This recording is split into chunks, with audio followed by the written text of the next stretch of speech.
Good morning, everyone. It's Jody from An Eye for Beauty, and today's message is a very powerful one, and it comes from this oracle deck, the Mother Mary.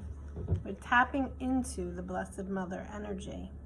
It's non-denominational. It does not matter what your religion is on this earth, but Mother Mary, the Blessed Mother, is the Divine Mother energy.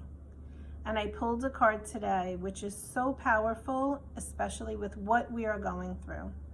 So rather than interpreting what the card meaning is, I think it's essential for me to just read from the book what the card is about, because it is so, I can't even, sometimes it's amazing to me how on point the cards are when they come up.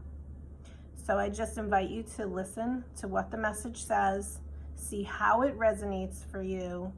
Hopefully there will be something in this message that will guide you forward through all of the changes, obstacles, and things that we're going through right now, okay? So the name of the card is Our Lady of Great Power. So here's the card. And I'm gonna read. It's a little long, just so you know. Fear can loom so large at times that it might seem impossible to conquer. Doubt, despair, grief, and rage may take possession of our being, and all of a sudden there is no way out of the negativity or the horror that we may be brave enough to feel. As part of our honest emotional human journey, we are asked to feel these challenging emotions.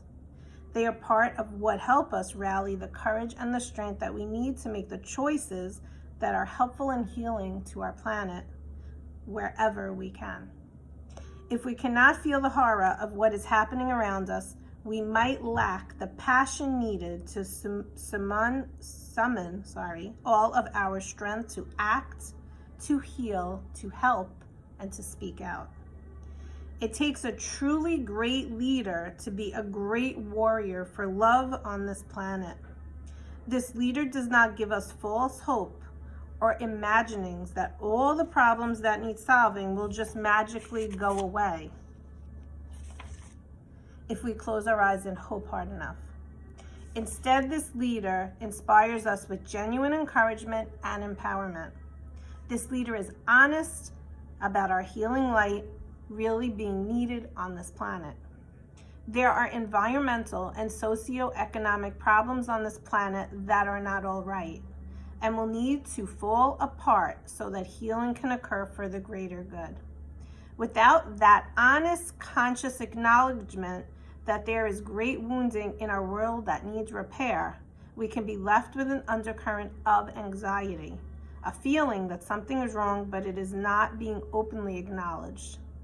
Without this acknowledgement, constructive solutions are not being implemented. We must be careful that we don't allow our genuine optimism, which keeps us open and active, to become a source of false hope. We must not allow it to tell us that nothing needs to happen and everything is fine, when the Divine Mother tells us that this is not true. We need to be honest with ourselves and our suffering. We need to not fear it. We need to be aware of it, and through this awareness is when the healing can occur. Yet we also need that leader to inspire us with genuine hope and self-esteem, which helps us feel empowered to be able to make a difference. This will prevent us from collapsing into despair, believing that nothing can change, whether in our own lives or in the world around us. Our Lady of Great Power comes with a special message from such inspired spiritual leadership, which is the leadership of the Heavenly Mother herself. She tells us that no matter what we may be trying to accomplish upon this earth, she has the power to assist us towards success, and that power is beyond any obstacle. No matter whether a personal matter, a social matter, an environmental issue, a legal or financial issue, a spiritual crisis, or a beloved other that needs help, we can pray to her and she will provide us with that which is needed. Our job is to act on that with trust, with prayer, with listening in that inner ear, with responding, maybe waiting, acting, and reflecting. This is how we live with her in her grace and in the magnificence of her great power. She asks now that you dispense with any habits or any beliefs that it all must be accomplished on your own. She knows that you have struggled to find the support you have needed at times in your past, and she asks you to put that behind you now. It helps for you to grow strong and develop self-reliance, but your task is different now. You have that strength and enough self-awareness to know who you are and what has meaning for you. You know to remain true to yourself, even if you are in partnership or collaboration, joining forces with others. You are being asked to allow yourself to be helped so that you can become an empowered channel for her grace to reach the world. So pray, be open, and know that she is powerful beyond all measures. That is a beautiful message, and it is such an important one right now. And if you watched last week's video when I talked about being a light worker, what is a light worker? This is basically explaining what a light worker truly is. A light worker is truly somebody who provides leadership, who doesn't give false hope, who tells you what's going on, who is encouraging you and helping you in a way, if you're open to it, to guide you into getting past it, moving through it, feeling those feelings. That has been such an important message that has been coming through for months and months through this entire pandemic. This is such a powerful message, and I hope that you receive something in it that helped and served you. And I want you to know that at any point, remember, you are a human, a spirit having a human experience, and we have all been given free will.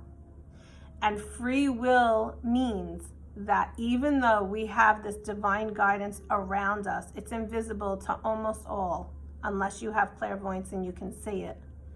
If you do not give them permission to guide you, to support you, to help you, to serve you, to provide words in your inner ear or a feeling in your belly, in your gut, they're just standing there waiting and hoping you're going to give them that permission to help. So if you're feeling anxiety like many are, or the rage, or the anger, or the fear, remember the best and most important thing that you could do right now for yourself, which helps the entire collective consciousness of humans, pray. Pray to your Creator, pray to God. Call upon the Divine Mother energy, call upon the Blessed Mother. Invite in any spirit guides of divine white light. You always want to be saying that. Ask Archangel Michael to provide you with a shield of his electric blue light, shielding you and protecting you from everything except for the vibration of love, because that's clearly what this is about. And even in this card reading, it talks about how everything needs to be broken down. Look at what is happening around our world and maybe in your personal life. Things have to crumble to the ground, to bits and pieces. And I've talked about it before. We are in a number 4 in numerology, universal year, which represents things being broken down to the bits and pieces so the foundations can be rebuilt sustainably for the highest good of everyone. I hope that this message served you. I felt it was relevant to just read it to you today because it was a very important one, and I wish you a great and blessed day. Bye-bye.